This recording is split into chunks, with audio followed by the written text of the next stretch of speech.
So, schönen guten Tag. Wir sind's, Pithead Studio, mit Pithead Studio TV. Jenny und Björn beantworten Fragen. Q&A Teil 2 diesen Monat. Ja. So. Es lohnt sich, weil ihr habt so fleißig gefragt. Ja. Darum lohnt es sich einfach, jetzt nochmal so einen Marathon hinterher zu machen und eure Fragen weiter zu beantworten, damit wir mal so ein bisschen hinterherkommen. Okidoki, wir legen gleich los. Frage Nummer 1. Werdet ihr das neue Indiana Jones und der große Kreis denn noch spielen? Absolut. Ja. Ja, es ist eine Zeitfrage. Stimmungsfrage. Momentan spiele ich Death Stranding nochmal, weil ich es irgendwie toll fand. Ich habe irgendwie gehört, Hideo Kojima will den zweiten Teil irgendwie in Angriff nehmen. Da hatte ich irgendwie Bock. Das hat mich sofort bing und Indiana Jones liegt da vorne. Haben wir schon. Ja. Machen wir vielleicht danach oder zeitnah. Wann macht es Sinn, auf die Community zu hören? Wann sollte man sich selber durchsetzen beim Entwickeln? Und wo muss man heutzutage oder überhaupt Kompromisse eingehen? Da stellt sich jemand die Frage, wie macht man das eigentlich? Das ist die beste Frage der Welt. Genau, und das ist auch sehr interessant und beschäftigt, glaube ich, alle, die Spiele oder überhaupt irgendwelche kreativen Sachen machen. Ja. Und ich glaube, es wird sogar noch schlimmer, wenn man Sachen macht, die in Reihe geschaltet sind. Also wenn man einen zweiten oder dritten Teil macht oder einen vierten, glaube ich, dann wird es noch extremer. Weil sobald man etwas schafft oder Werte schafft, die andere irgendwie lieb gewinnen, wünschen die sich natürlich auch was davon. Ne? Da sind wir wieder beim Thema Erwartungsmanagement. Und das ist in der Tat sehr spannend. Und da muss man halt gucken, dass man regelmäßig Kritiken und Ideen und Wünsche quasi sich anschaut, notiert und guckt, wie die sich entwickeln, damit man die berücksichtigen kann. Also in dem Moment, wo man sich hinsetzt und ein Computerspiel bauen will, muss man eine Marktanalyse machen. Muss man sich überlegen, wer spielt denn dein Spiel am Ende des Tages? Da fängt das schon an, dieses Feedback, was andere Menschen einem geben könnten oder in der Vergangenheit bereits gegeben haben, mit einfließen zu lassen. Dann kommt ganz klar, worauf habe ich denn Bock überhaupt? Und dann fängt man an mit irgendeiner Sache und rät es mal gut, was könnte es denn sein? Beobachtet dann auch natürlich das Umfeld, was Menschen von einem erwarten, wenn sie dich kennen, ja. Und dann muss man schauen, hat man da Bock drauf, kriegt man das geregelt? Schafft man das überhaupt? Ne? Also ist der Scope, funktioniert das, wie viele Features kriegt das und so weiter. Dann kommt die nächste Phase, dann hat man announced und dann wissen die Menschen schon ziemlich konkret, was da kommen wird und dann gibt's Feedback dazu. Ja, gefällt mir aber nicht oder oh ja, da freue ich mich drauf, aber dann müssten auch die und die Sachen drin sein. Und dann wird's spannend, deckt sich das mit dem, wie man gut geraten hat am Anfang, dann ist es gut. Wenn man völlig daneben lag, ist es nicht gut. So, ja, da muss man vielleicht ein paar Anpassungen machen oder sich fragen, ob das überhaupt Sinn macht, ne? Aber im Endeffekt nähert man sich an, glaube ich, ne? Man lässt viele Sachen zu, ne? Von denen man überzeugt ist, dass sie auch was bringen. Wir Entwickler, wir haben auch oft uns überzeugen lassen von Sachen, wo wir auf dem Holzweg waren, ne? Aber das ist immer auch wieder ein bunter Blumenstrauß. Also viele Sachen lässt man da einfließen. Wir lesen uns alles durch und lassen auch alles durch den Kopf gehen und bewerten auch alles, soweit wie wir das zeitlich überhaupt können. Und das Ergebnis daraus ist dann eine Gemeinschaftsentscheidung, was wir dann am Ende damit machen. So, ne? Wie wir dann damit umgehen, ob die Menschen, die sich was wünschen, dann auch, ob sich das lohnt, dann zu machen, ob man das möchte oder nicht und so weiter. So ist das. Das heißt, das ist immer ein Dialog. Das ganze Feedback, was kommt, auch von Leuten, die man das spielen lässt und so weiter, lässt man alles einfließen. Soweit wie es geht. Das macht es dann besser, das Ding, ganz klar. Ich glaube, dieses Erwartungsmanagement-Ding bringt das am meisten auf den Punkt, weil im Grunde genommen gibt es so viele Menschen da draußen, die unterschiedliche Geschmäcker haben, unterschiedliche Meinungen, unterschiedliche Vorlieben und so weiter, dass man die sowieso nicht alle treffen kann. Das heißt, gut macht man es, wenn man so transparent ist, dass man den Kern dessen, was das Spiel eigentlich ausmacht, den Leuten zeigt, die sowieso Lust auf so eine Art Spiel haben. Das heißt, wenn die Leute später, wenn sie das Spiel bekommen, auch das bekommen, was sie vorher erwartet haben, bevor sie das Spiel bekommen haben. Und da hinzukommen, das ist, glaube ich, die Kunst. Dann kriegst du nämlich dein Publikum. Und auf die Leute zu hören, ist gut. Weil das sind ja die man eigentlich auch erreichen will. Und das ist das mit dem Erwartungsmanagement. Das heißt, man muss im Grunde genommen erstmal sein Publikum finden und dann gucken, was finden die denn daran gut? Und warum finden die das gut? Und dann kann man solche Sachen damit einfließen lassen. Die nächste Frage geht auch in so eine Richtung, wie führt man das Projekt denn aus? Da möchte jemand wissen, mit definierten Phasen und Schrägstrich konservativ, wie ein Wasserfallmodell, oder agil, zum Beispiel mit Scrum-Methodik oder anders. Bezog sich auf die Folge A Dev Has Many Jobs. Ja. Und die Frage nach der Agilität, die hat auch jemand anders nochmal gestellt, deswegen nehme ich sie jetzt hier einfach mit rein.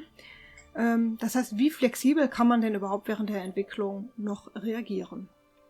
Man muss die groben Klopper abklopfen, muss gucken, was sind die großen Tasks und wie aufwendig sind die. Ich glaube, Scrum ist ziemlich nah dran, aber es ist auch immer eine Mischung. Ne? So MS Project haben wir früher auch verwendet. Das ist natürlich sehr starr und das ist auch flexibel. So ist das nicht gemeint, sondern eher sehr aufwendig zu machen. So, ne? Und wenn es da einmal steht, dann ist es auch sehr ich fand es unflexibel. Scrum ist flexibler, ne? Weil das kann man noch besser verteilen.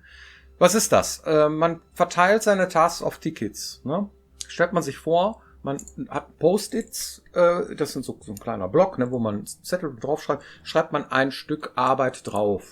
Nicht mehr als, weiß ich nicht, 2, 3, vielleicht 5 Tage drauf. Am besten Fall einen halben oder 2 Stunden oder so, ja. Und dann bewertet man den, wie aufwendig ist der. Als nächstes bewertet man, wie wichtig ist der. Und ich habe manchmal auch noch ein weiteres Kriterium, welchen Impact hat das Ding. Das heißt, wie sehr haut es rein. Weil wichtig heißt, irgendwas muss fertig sein. Aber wenn man jetzt zum Beispiel bei Features sich überlegt, möchte man gerne noch irgendwie Autorennen einbauen oder was weiß ich. Ne? Wie wichtig ist das? Was für einen Impact hätte das auf die Gesamtsituation? Das ist noch so die dritte Sache. Und dann hat man diese ganzen Sachen, diese ganzen Zettel vollgemalt und dann muss man die irgendwie in eine Reihenfolge bringen. In einer groben Reihenfolge, das muss als erstes das und dann gibt's auch Abhängigkeiten und so weiter, ne? Die kann man bei Scrum gar nicht abbilden, die kann man aber bei MS Project abbilden. So, ne? Das ist auch wieder so eine Sache. Und das ist immer eine Mischung aus dem einen und dem anderen. Das heißt, die Abhängigkeit, wenn das eine muss als erstes da sein und das andere, ne, erst muss die Figur da sein, damit man die Textur dafür erstellen kann, zum Beispiel. Sowas, ja. Das muss man dann machen. Und wenn man das alles mal gemacht hat und alles da steht, dann kann man auch würfeln, dann kann man Tetris spielen, dann kann man gucken, ne, dann ist man agil, wie das da steht. So, ne. Das ist immer eine Mischung. Und das muss auch so sein. Die eine Hälfte der Woche ist Pflicht und die andere ist Kür, könnte man machen. So, ne, dass man sagt irgendwie, dass man Sachen macht, die man gerne machen möchte, aber nicht unbedingt braucht, die vielleicht eine Prio 3 haben, also unwichtig sind. Aber Prio 0 musst du auch machen. Das heißt, du machst erstmal das, was essentiell wichtig ist in der Woche, damit der Milestone-Plan überhaupt funktioniert. Aber Sachen, die dir auch Spaß machen, damit du nicht sauer fährst, mischst du da unter, ne? So wie Eischnee in Pudding, so. Den hebst du unter so ein bisschen, damit das immer homogen bleibt. So ist das. Also agil muss man sein, auf jeden Fall. Weil man immer, also einen strikten Plan, man verfasst den und zieht den dann eiskalt durch, kann nicht funktionieren. Glaube ich nicht dran. So, ne? Aber grob schon, grob muss er auch funktionieren. Aber man muss ihn skalierbar machen, den Plan. Das heißt, man muss auch Sachen machen, die man notfalls weglassen können darf, damit der große, wichtige, hochpriorisierte Sache seinen Platz auch verdrängen kann, wie Penicillin, Bakterien so, ja. Also pass auf, der braucht jetzt länger, dieser Task, dann sind die Nice-to-have-Sachen, die gehen dann weg, mach erstmal das und wenn am Ende noch Zeit übrig bleibt, ist okay. Aber dann verschiebt sich alles nach hinten. So einfach ist das. Ja, so einfach, so kompliziert. Genau. Ist also nicht so einfach zu beantworten und ist auch bei unterschiedlichen Entwicklerstudios bestimmt auch ein bisschen anders, wie die das handhaben. Ja. Ja, wir machen es halt so.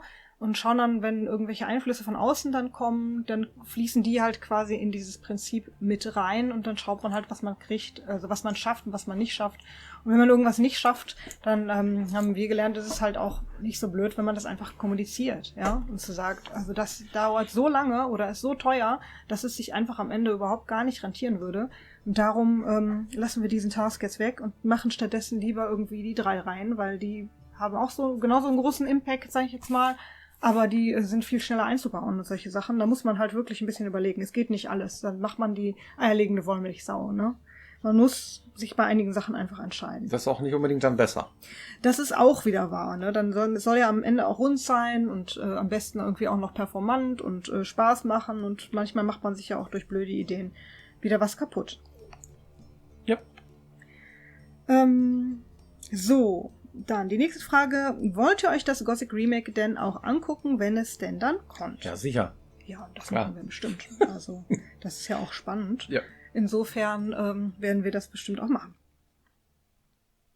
Der nächste fragt, wann wird mal was von eurem Spiel gezeigt? Bald. Ja, genau. Sehr bald sogar. Also jetzt, wo diese Folge ausgestrahlt wird, kann man wahrscheinlich sehr bald sagen. Wahrscheinlich weißt du es schon, wenn ich das hier sage. Und wenn nicht, dann kann man vielleicht auf Social Media nochmal stöbern, denn das sollte jetzt nicht mehr allzu lange dauern. Jetzt zum Zeitpunkt dieser Aufnahme wissen wir es noch nicht sicher. Ja. Momentan sind wir immer noch im Zeitplan. Gibt es schon Aussagen zu den Systemanforderungen? Also, Systemanforderungen. Die ersten Systemanforderungen werden mit veröffentlicht mit dem Announcement.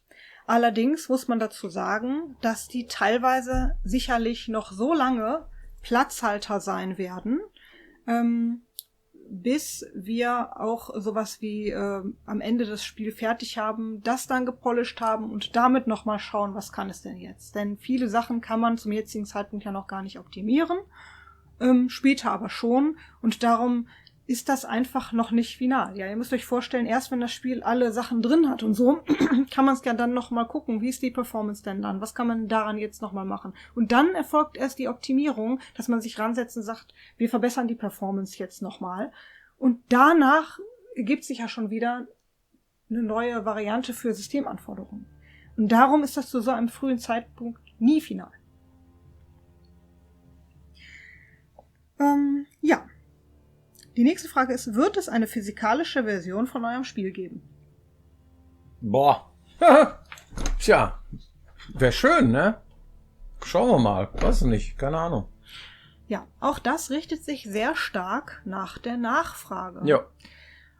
Das heißt, unser erstes Indiz für die Nachfrage bekommen wir durch die Wishlists. Und die Wishlists, die dürft ihr gerne fleißig füllen, zum und nach dem Announcement und natürlich auch während der kompletten Marketingkampagne, die wir fahren.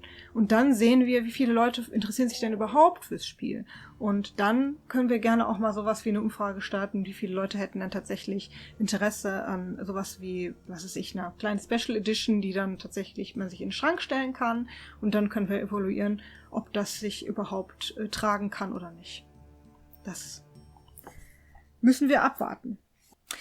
Wie wird das Spiel wann getestet und kann man sich darauf bewerben? Wird es eine Demo geben? Also, wir haben eine Demo und wir haben mit dem Testen schon angefangen. Ihr müsst euch das so vorstellen, dass wir quasi immer wieder während der kompletten Entwicklung testen und das fängt man an mit einer kleinen Gruppe und dann später noch größere und das ist nicht einfach so, dass jeder das macht, sondern wenn, dann quasi buchen wir verschiedene Spieler, die das dann machen oder holen Leute rein, die das dann machen und die testen dann.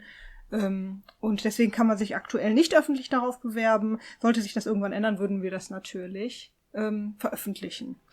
Darüber hinaus haben wir dann diese hoffentlich gut getestete Demo, die ihr euch dann trotzdem angucken könnt, und zwar auf den unterschiedlichen Messen. Also wir nehmen das Ding und werden das ausstellen Und dann könnt ihr quasi vor Ort direkt euer Feedback geben. Da werden wir auch sehr oft dabei sein. Das heißt, ihr könnt bestimmt auch dann mit uns dann mal sprechen, wenn ihr möchtet. Und euer Feedback quasi direkt loswerden. Und wann wir wo die Demo ausstellen und wo ihr da hinkommen könnt, das werden wir auch dann noch veröffentlichen, wenn es soweit ist. Auf jeden Fall zur Gamescom, das können wir jetzt schon mal sagen. Das ist auf jeden Fall gesetzt. Wir wollen unbedingt auf die Gamescom. Aber auch davor und danach wollen wir viele unterschiedliche Orte besuchen und da sagen wir euch dann noch Bescheid. Yep. So, da fragt jemand, warum macht es denn Sinn, in einem 2-Personen-Projekt eine Revisionskontrolle zu haben? Kann man das nicht manuell machen? Nein, ist die Antwort. Du hast gestern schon vergessen, was du vorgestern gemacht hast und heute ist alles zu spät. Also ein Spiel zu bauen ist so vielschichtig und komplex, dass ich teilweise gar nicht weiß, habe ich das denn schon gemacht? Irgendwie Item Descriptions. Die Items müssen nur noch Descriptions haben. So, habe ich mir aufgeschrieben und so. Ja, gehe ich dahin, will Descriptions machen, also Beschreibungstexte für die Items und so. Ne, habe ich schon gemacht. Ist 4 Wochen her. Ja. Da habe ich mich stundenlang mit beschäftigt, habe dann da Text reingeschrieben und so, habe ich einfach vergessen, ja, weil so viele Sachen sind. Nein, das braucht man. Ja, also wenn ihr ohne anfangt, klar kann man die Sachen irgendwie von rechts nach links kopieren, aber es erleichtert einem das Leben wirklich Ich würde es immens. nicht empfehlen. Wenn ihr eine Revisionskontrolle, ihr könnt teilweise nur bestimmte Sachen nochmal zurücksynken oder euch nochmal anschauen oder so, das könnt ihr alles nicht, wenn ihr einfach das irgendwo backupt. Ja. Also es ist dringend zu empfehlen. Immer. Und ist so schwer jetzt auch nicht, wenn man es einmal hingekriegt hat. Die nächste Frage ist, wird das Spiel modbar sein? Das Unreal Engine, ne? Genau. Inwieweit ist das Ding modbar? Das kann ich mir noch gar nicht ausmalen. Ja. Ich glaube nicht, dass die Zugänglichkeit so schwierig ist. Ja. Aber wissen tue ich es noch nicht. Muss ich mal gucken. Auch gelesen. Ja. Also die Unreal-Leute selber, also Epic setzt Wert darauf, dass die Engine zugänglich ist. Insofern können wir von unserer Seite sagen, wir verändern die Engine ja nicht. Das ist immer schwierig, danach zu modden. Aber das machen wir ja gar nicht. Wir benutzen die Engine. Ja. Und insofern wisst ihr dann auch schon, was auf euch zukommt. Ja. Ja. Wird das Game auch in VR laufen, fragt hier jemand. Ja, das wäre geil. Kann ich nur sagen. Ich fänd's super. Ja, das... aber wissen wir noch nicht. Genau, gehört dann zum Thema Flanken. Ja. Das sind so Sachen, wo wir denken, das wäre doch cool, wäre cool, wenn es auf allen Konsolen liefe, wäre cool, wenn dies, wenn das. Ja. Aber das ist also auch eine Zeit- und Aufwandsfrage, ob man das hinkriegt. Ja, so viele Fragen. Vielen lieben Dank. Und bis hoffentlich nächste Woche wieder hier, wenn es heißt Pitted Studio TV. Genau. Vielen Dank. Bis dann. Tschüss. Jetzt wird's spannend, ne? Ja. Jo.